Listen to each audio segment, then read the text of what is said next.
What's up, YouTube? Brian here with Team D-Boyz Infinity. I apologize for my absence.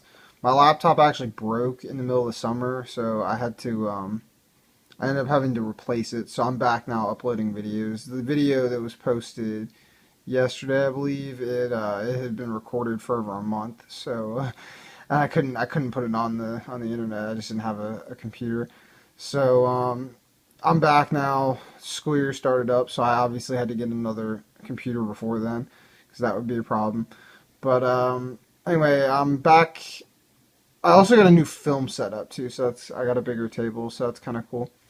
But yeah, so it's good to be back and doing videos. I'd like to do maybe some discussion videos as well. So I guess you'll see if I decide to do some stuff like that. But for now, I've kind of just been working with Dracos. It's like the only really deck that I can stand this format. I'm not particularly a fan of Zoo or dinosaurs. I'm not really particularly a fan of Dracos either, but they're tolerable. Plus, you can run cards like Card of Demise, which I really love that card. But yeah, without further ado, I'll hop into the deck profile. This is just a different variation. I got 5th place at locals with. Um, Outside the standard Demise version, so it's kind of fun. So I encourage you guys to try it out. For the Dracos, I played 2 Masterpiece, 3 Dynamite Fighter, and that's it for the Dracos. So it's a very slim Draco engine. I just played the best ones. Obviously, Masterpiece is your win condition, and then Dynamite getting you the trap to give you like disruption during your opponent's turn is very nice. And then the other engine I played to complement it was the Windwitch engine. So 3 Ice Bell, 2 Glass Bell, and 1 Snow Bell. There's been a lot of Draco decks at my locals, so I wanted to have something to counter the mirror match. And the Indestructible Crystal Wing does wonders in that matchup. The card's insane, obviously. Being able to make it for free is nuts. I apologize if there's any background noise. My cat is running frantically around the room. But yeah, so the Indestructible Crystal Wing can create headaches because Masterpiece and your traps can't out it, so it's really nice. And yeah, that's it for the Windwitch engine. Nothing really much to say about it. And then I played the Spellbook engine. I just played 2 Blue Boys. You don't really care about your normal summon as much because you only have 5 other normal summons in the deck besides the Blue Boys. So it works out nicely, and it has synergy with the Wind Witches because it's they're additional spellcasters for your Spellbook of Knowledge. And then the last monster I played was Maxi. I couldn't find a lot of room for hand drops. I would have liked to play Ash because it's very good in the mirror, and that's a common deck at my locals. Maxi is also insane, obviously.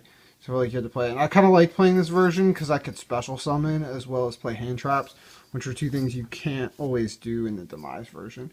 So I definitely encourage you to try this deck out. It's a lot of fun. So on to the spells. Obviously, I played 3 Diagram and 3 Terraforming to go with it. And then I played 3 Heritage and 3 Disciples for the True Draco spells. Max on both, obviously, they're very good.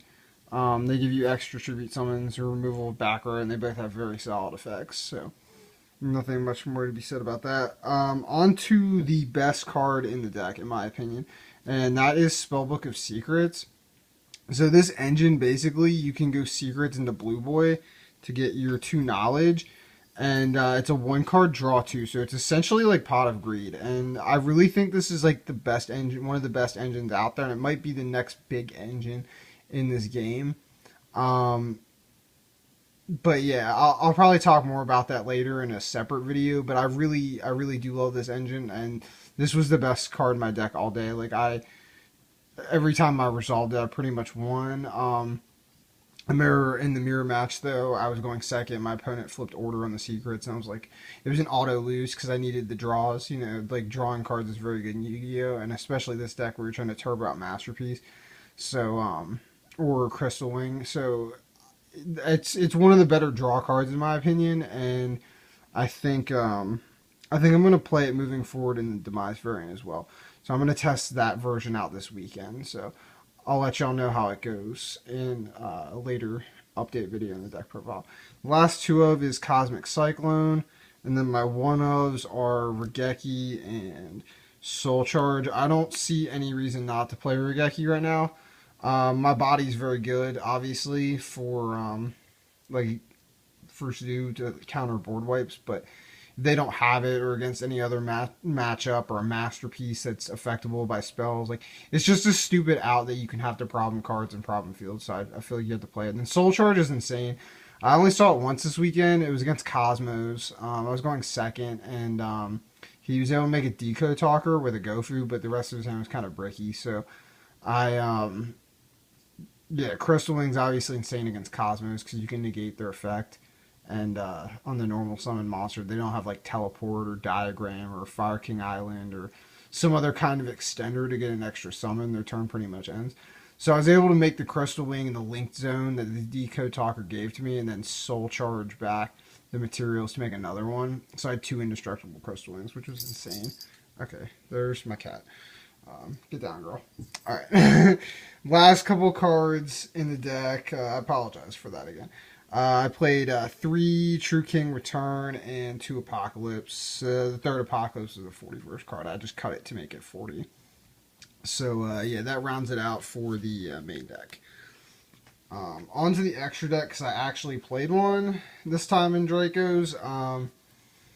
Again, it's not even complete. I didn't really know what all to run. I think there's like 11 cards in here or something. So, obviously, I got my 3 tokens. Bubbleman, D-Boyz, and Yusaku, I believe his name is. So I played 2 Crystal Wing. Obviously, dinos, I've stated previously, are a problem at my local, so you have to have outs for the Lithosogen. But yeah, also you can make the second one as well as possible off of things like Soul Charge, so that's kind of fun. So I played 2 Crystal Wing. And then for the same reason, I played 2 Clear Wing. And then 1 Winter Bell is level 7. Clear Wing's a little bit better going second because it can protect itself from some kind of disruptive card. So you can bring it out against like a monster with a quick effect and then negate it if it tries to do something. So it's a little bit better going second, whereas Winter Bell, just like the simple burn damage, is fine going first. You don't want to like use up one of your Clear Wings first when you can make it later. You can also just make Clear Wing after a Crystal Wing has died. You can go into Ice Bell and the Glass Bell just to make a Clear Wing as well, if you need to. And then for the rest of the Synchros, I played 1 Leo. Yeah, good card. I don't know, Ignorant. You can make it with Dynamite and the level 4 Windwitch, so it can come up. But the card's Ignorant up top, just like the Indestructible Crystal Wing. If you can only have 1 extra deck monster, make it really broken. And then last one is Black Rose. You can make it off of Soul Charge or with the standard like Windwitch cards. You can't do it after the combo because they restrict your extra deck. But if you don't use their effects, they're fine. She's ready to pounce again. Down, kitty. Alright. And then I played some rank 6s for the Dynamite Fighters. Tomy M7, Photon Strike, Dragulus, and Utopia Beyond. So yeah, not too much here. You can play more rank 6s. You can play multiple copies of some of them if you feel it comes up. I don't know. It's whatever. You don't really go into your extra deck. I just wanted a couple of utility rank 6s for when I had like 2 Dynamites and I need to like push for game or negate stuff or remove something. You know how it is. So, yeah, the last thing I would like to mention in the deck profile is this little suite that I had going on in the side deck. I usually don't reference my side decks too much, but I thought this was worth mentioning because the Windwitch engine happens to be exactly 6 cards.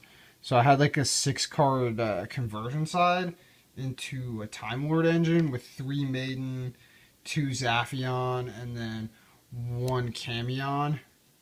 You can see that there. So I actually like did a little conversion side. So if I was going second where I valued this type of removal over like the lockdown that the Crystal Wing provided, I would side that whole engine out and then side these in. So it was pretty cool. Other times I left the Crystal Wing in going second because it was just so powerful against whatever deck I was playing. Like I did against Cosmo because it's just such a good card in that matchup. But yeah, it was kind of a neat little thing to do. So I really liked experimenting with that too. There's a lot of different like weird engines you can play in this deck. Zaphion's insane in the mirror match to shuffle away things after they had to set them up demise. And then Camion can just out problem cards too. So I just wanted the third one to be different for like versatility reasons. But yeah, I've rambled on long enough. I think that pretty much rounds it out for the deck profile.